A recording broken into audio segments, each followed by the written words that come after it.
আসসালামু আলাইকুম। আজকে আপনাদের মাঝে আলোচনা করব একটা ভান মারার বিদ্যা নিয়ে। এটা শুধু আলোচনা করব না, এটা পুরোপুরি আপনাদের আমি দেখায় দিব যে এই ভানটা কিভাবে আপনারা প্রয়োগ করবেন। তো ভিউয়ার্স, আপনারা অনেকে আছেন যারা শত্রুকে ভান মারার জন্য বিদ্যা খুঁজতেছেন, বা একটা শত্রু অত্যাচারে আপনি খুবই বিরক্ত, তাকে তাবিজের মাধ্যমে কোনো শাস্তি দিতে চান বা মেরে ফেলতে চান, কোনো ক্ষতি করতে চান, কিন্তু ওই রকম সঠিক বিদ্যা আপনারা পাইতেছেন না। দেখা গেছে অনেকে অনেক কবিরাজের মাধ্যমে কাজ করাইছেন, বিভিন্ন কবিরাজের কাছে গেছেন, দৌড়াদৌড়ি করছেন, কিন্তু কোনো কাজ করতে পারে নাই। এমনকি অনেকেও আছেন নিজেরাই চেষ্টা করছেন, ইউটিউব থেকে অনেক রকম তাবিজ নিয়ে বিদ্যা নিয়ে এগুলো প্রয়োগ করছেন, কিন্তু এতেও কোনো কাজ হয়নি। আসলে কথা হচ্ছে কি জানেন, ইউটিউবে মানে যত কবিরাজ আছে তাদের মধ্যে সঠিক কবিরাজ খুব কম। আর সঠিক কবিরাজ যদি না থাকে, তাদের কাছে তো নিজেদের কাছে বিদ্যা নেই, তাহলে আপনাদের কাছে কি দিবে?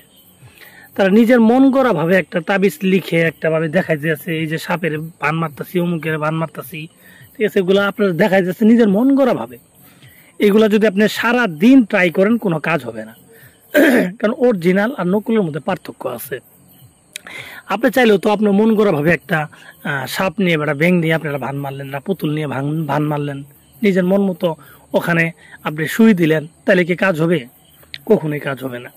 এগুলো তো সহজ না, ঠিক আছে। আবার সহজও বলতে পারেন, যদি আপনার কাছে সঠিক বিদ্যা থাকে তাহলে এগুলো কিন্তু সহজ, ওরকম টাফ ব্যাপার কিছুই না। একবার করলে প্রথমবারই হবে। তো ভিউয়ার্স, তাই বলি, আপনি হয়তো অনেকবার করতে পারেন, অনেক কবিরাজের কাছেও যাইতে পারেন, কিন্তু কাজ হয় নাই। সেজন্য যদি আপনি ভাবেন যে সকল বিদ্যাই ভুল, তাহলে কিন্তু আপনার ভুল ধারণা। বিদ্যা কিন্তু এগুলো আছে, এগুলো যেহেতু তাবিজ কবজ দুনিয়াতে আছে, অবশ্যই ভান মারার বিদ্যাও আছে, কিন্তু সঠিকটা আপনাকে বেছে নিতে হবে। তো যাই হোক, আসলে আমি বেশি কথা বলতে চাই না, আপনাদের আমি দেখাবো প্র্যাকটিক্যালি যে কিভাবে আপনারা এই ভানটা মারবেন।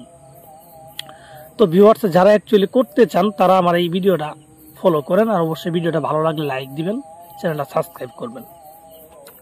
তো ভিউয়ার্স, প্রথমত যে বিদ্যার মাধ্যমে ভান মারবেন সেই বিদ্যাটা দেখে নেন। স্ক্রিনে আমি দেখাচ্ছি, এটা হচ্ছে ভান মারার একটা বিদ্যা বা তাবিজ।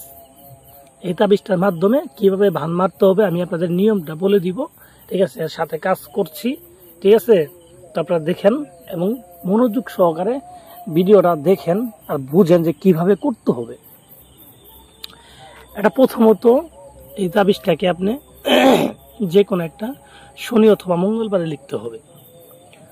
রাত্রেবেলা লিখবেন এবং শ্মশানে গিয়ে তাবিজটা লেখার চেষ্টা করবেন। শ্মশানে যে জায়গায় চিতা পোড়া, সেই জায়গায় কালো কাপড় বিছাইয়ে আসন সাজায় আপনি এই তাবিজটা লিখবেন। এবং কি এই তাবিজটা লেখার জন্য যে কালি ব্যবহার করবেন, সেটা হচ্ছে আপনার নিম গাছের রস দিয়ে মেশক জাফরান কালি মিশ্রিত করি আপনি কাফনের কাপড়ের উপরে এই তাবিজটা লিখবেন, এই নকশাটা লিখবেন। আমি যেইভাবে লিখছি আপনারা সেম ওইভাবে লিখবেন। এবং কি লেখার পরে তাবিজের নিচে যে নামগুলা দিছি বা যে নামগুলো আছে যাকে করবেন, তার নাম, তার বাবার নাম লিখে দিবেন। এইভাবে সঠিক নামগুলা আপনি লিখে দিবেন। এরকম ভাবে আপনি দুইটা তাবিজ লিখবেন একইভাবে।